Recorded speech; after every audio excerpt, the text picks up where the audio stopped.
Assalamualaikum warahmatullahi wabarakatuh. Selamat datang kembali di Rio Hotspot Channel.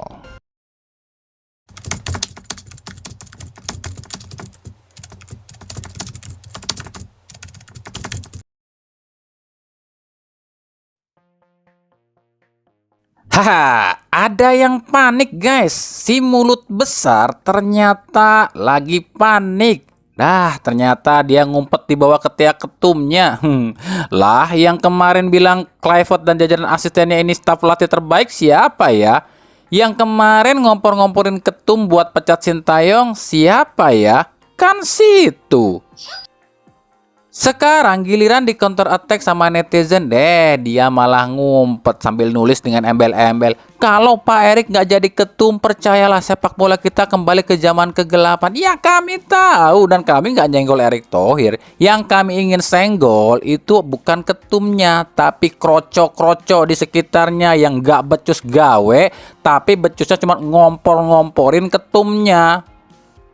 Makanya ya Pak AS ya, jadi orang itu jangan terlalu kelihatan mencolok banget ngejilatnya, dan jangan terlalu bermulut besar. Kami tahu anak Medan itu keras-keras, lantang-lantang, tapi keras dan lantang itu bukan berarti bermulut besar tapi nyalinya kerdil.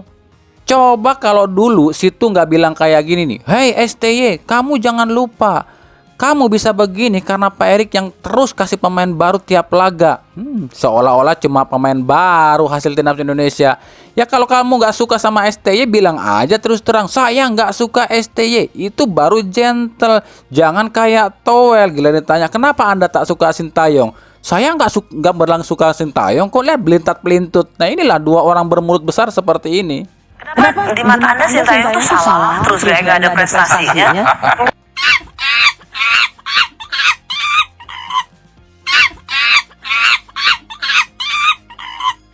Ya, ingat kawan-kawan ya, Sintayong aja bisa sampai level sekarang ini dengan apa? Penambahan pemain-pemain dengan lebih bagus. Artinya berproses.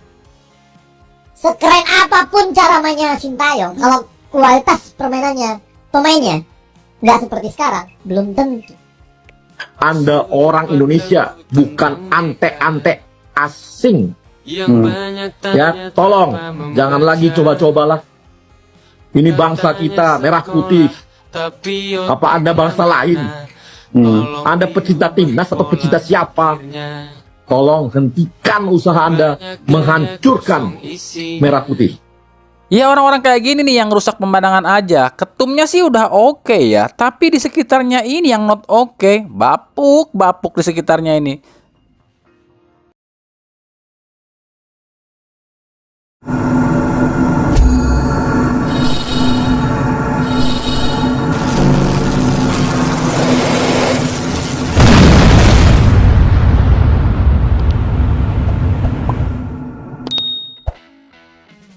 Sama nih dengan si botak yang satu ini. Coba deh dengar ocehan si botak yang satu ini. Siapa sih? Let's be fair. 3 tahun lalu siapa yang berpikir kita bisa bersaing masih muda? Bisa ada di levelnya. Nggak ada. Iya. Sekarang udah ada progres. Cuma sekarang ini olahraga proses. Gak ada yang jatuh dari langit. Bahwa kita, seperti dalam kehidupan, kadang kita kecewa, kadang kita happy. Nggak bisa kita happy terus. Nggak bisa kita menang terus. Nggak make sense. Kalau kita berbicara proses memang tidak mungkin, karena yang kita kejar adalah menuju Piala Dunia. Tentu siapapun yang jadi pelatih itu dengan konsekuensi harus bisa menampilkan dan bisa membawa tim ini meraih prestasi dan bisa menuju ke Piala Dunia. Dia bilang ini olahraga proses, nggak ada yang jatuh dari langit. Wah, pinter kali kau ngebacot, bah. Proses ya. Lah yang kemarin 5 tahun lu suruh out gimana tuh? Itu udah bagus lo prosesnya. Cuma gara-gara apa ya? Cuma gara-gara si Patrick ini satu negara sama lu, jadi lu belain gitu. Ada makin kesini makin banyak ya orang yang nggak jelas ya. Entar lagi nih, Ane yakin nih kalau dia disuruh sama orang, bilang kayak gini nih, sekarang udah kita saatnya jatuhkan Patrick Kluivert. Pasti dia langsung bikin statement yang berbeda buat ngejatuhin Patrick Kluivert. Karena kan orang-orang kayak gini bikin statement itu tergantung pesanan. Jujur saat ini kami tuh agak sulit ya percaya sama siapapun, entah itu pandit, entah itu pengurus PSSI, ketum PSSI atau siapapun juga ya. Karena ya agak sulit juga ngelihat orang-orang yang benar gitu loh di kalangan federasi kita. Mungkin cuma siapa ya, Hamdan Hamedan kali ya. Coba kita lihat Hamdan Hamedan. Dia ini nggak pernah pamer loh ya, nggak pernah nyari pamor, nggak pengen dipuja, nggak pengen dipandang, tapi nyata kontribusinya atau istilahnya dia ini bukan NATO. Tahu kan NATO? No action talk only, alias nggak ada kerja, cuman ngomong doang. Alias kalau si Hamdan ini tuh mungkin bisa dibilang sedikit bicara banyak bekerja kali ya. Beda dengan orang-orang yang banyakan bacot kagak ada kerjanya. Tapi seandainya gini loh ya, ini seandainya loh ya, Indonesia ini gagal menang lawan Bahrain, ini otomatis ya hujatan, cacian, makian, ejekan, hinaan dan segala macam akan ditujukan pada siapa-siapa. Mungkin bukan sama pelatihnya deh, tapi sama ketumnya. Kenapa? Karena ketumnya yang milih pelatih baru.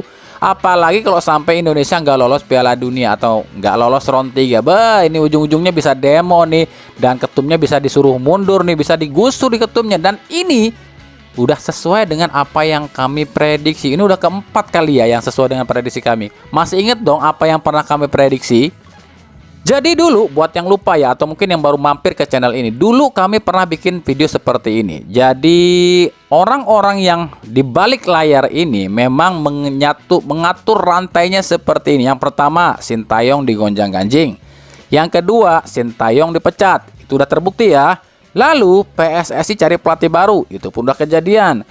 Lalu seterusnya adalah pelatih barunya bapuk, dan itu pun udah kejadian. Ujung-ujungnya ketumnya yang digonjang-ganjing disuruh mundur. Yang kelima, ketumnya mundur dan PSSI kembali dikuasai oleh mereka. Itu yang pernah kami bikin prediksi. Sekarang prediksi kami udah tepat berapa ya? Udah tepat 1, 2, 3, 4 ya. Ini kelima kali ya. Dan seandainya prediksi kami ini tepat dan terbukti, akhirnya apa? Ketumnya digonjang-ganjing dan suruh mundur, dan PSSI akhirnya dikuasai lagi oleh para mafia ini. Kami cuma mau tanya satu hal ya sama para yang namanya, yang ngatain nama mereka itu pandit-pandit terkenal. Kenapa kalian gak bisa memprediksi sampai segitu? Kenapa kami yang bukan pandit terkenal bisa memprediksi sampai segitu? Silahkan jawab sendiri. Entahlah, ini sebuah tanda tanya besar. Kenapa kalian? Kenapa dengan kalian para pandit? Kenapa kalian cuma mau dibayar dengan apa ya? Mau ngomong kalau cuma dibayar.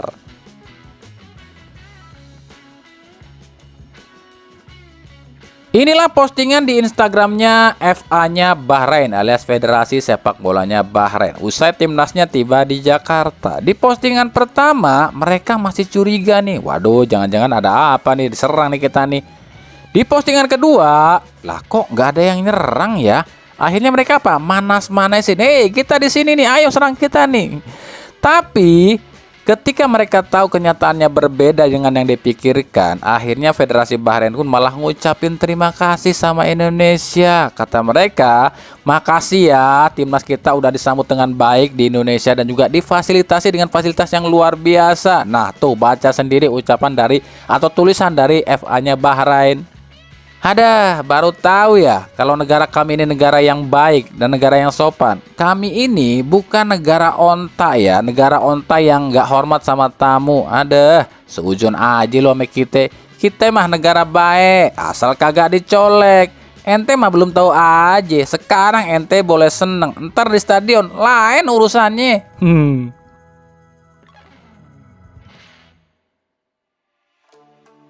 Dari Persib Bandung, nah ini banyak banget yang minta kami ngejelasin soal unggahan Ciro Alves di Instagramnya. Yang ini ya, sebenarnya sih sekilas nggak ada yang aneh sih sama postingan ini. Cuma gambar Ciro dengan caption mata tuh tak pernah bohong. Tapi yang jadi permasalahan netizen atau pendukung Persib soal backsoundnya alias lagu yang dipakai oleh Ciro di postingan ini.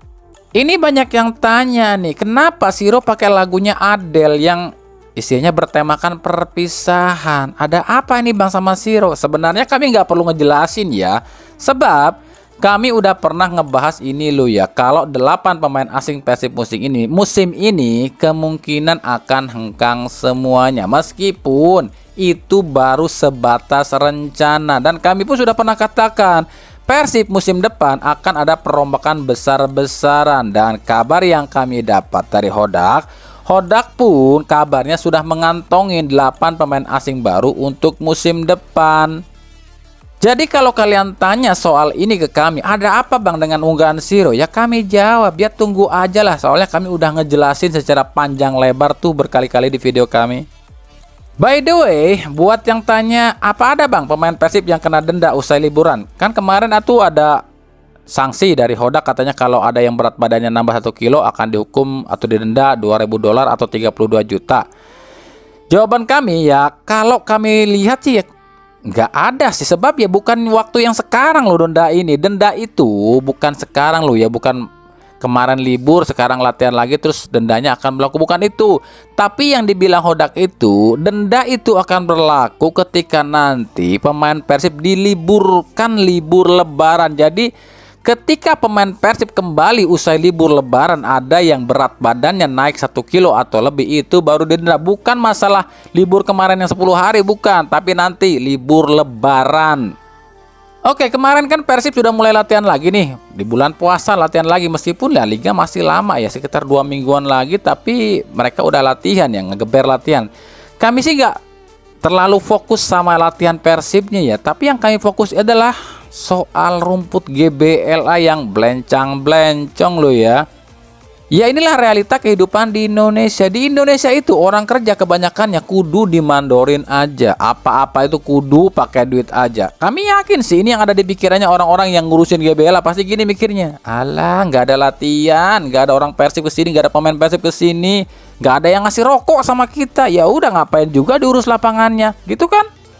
Makanya hal ini udah diketahui sama Hodak. Wajar Hodak ngasih denda sama pemain Persib, sebab Hodak tahu kalau pemain Persib nggak dikasih denda, ya mereka akan terlena. Sama, ya kehidupan orang Indonesia seperti itu. Dilengah sedikit, ya udah bablas.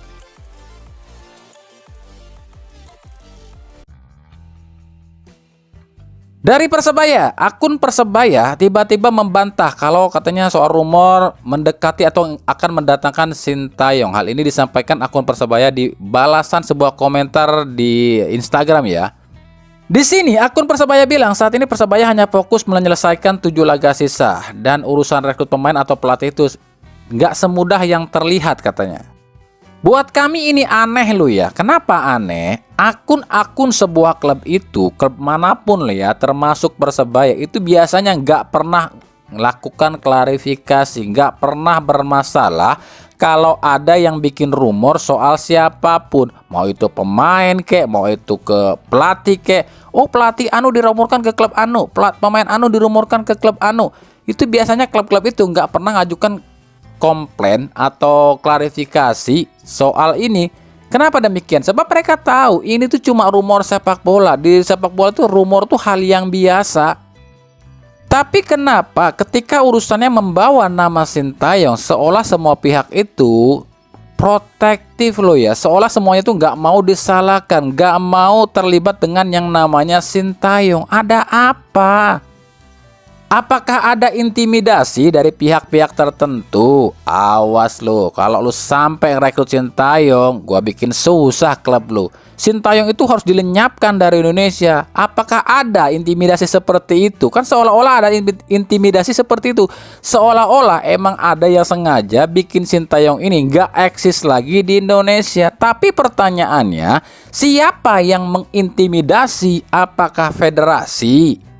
Kenapa kecurigaannya kepada federasi? Karena federasi masih punya utang sama Sintayong. Lalu federasi pun copot Sintayong dengan harapan Indonesia bisa lebih maju. Ternyata Indonesia malah jeblok. Dan tentu saja para bandar judi, para mafia bola itu masih kesal dengan Sintayong. Karena Sintayong adalah satu-satunya orang yang gak bisa disogok. Dan faktanya para mafia bola dan bandar judi itu semuanya atau hampir 80%-nya itu berada dalam lingkungan federasi. Ya aneh aja gitu ya, ketika ada klub yang digosipkan rekrut Sintayong tiba-tiba lakukan klarifikasi. Karena kan banyak klub loh sebelumnya digosipkan dengan mendatangkan pelatih anu lah, pemain atau contoh Bali United yang pernah digosipkan akan mendatangkan Mourinho. Bali United nggak pernah bikin klarifikasi tuh. Atau siapa? Persiba Balikpapan yang digosipkan datangkan Luis Nani. Persiba Balikpapan nggak lakukan klarifikasi. Atau siapa nih? Atau mungkin Rans Nusantara FC yang akan mendatangkan Mesut Ozil, nggak bikin naturalisasi. Atau Persib deh yang digosipkan datangkan James Rodriguez ya. Persib pun nggak bikin klarifikasi seperti ini. Kenapa? Ketika ada klub yang dirumorkan akan merekrut Sintayong, langsung bikin klarifikasi seolah mereka ini ketakutan. Ada apa? Dan kalau benar ini ada intimidasi dari pihak-pihak tertentu, khususnya dari federasi, berarti kalian zolim. Dan tahu kan, bangsa yang zolim itu pasti akan diazab.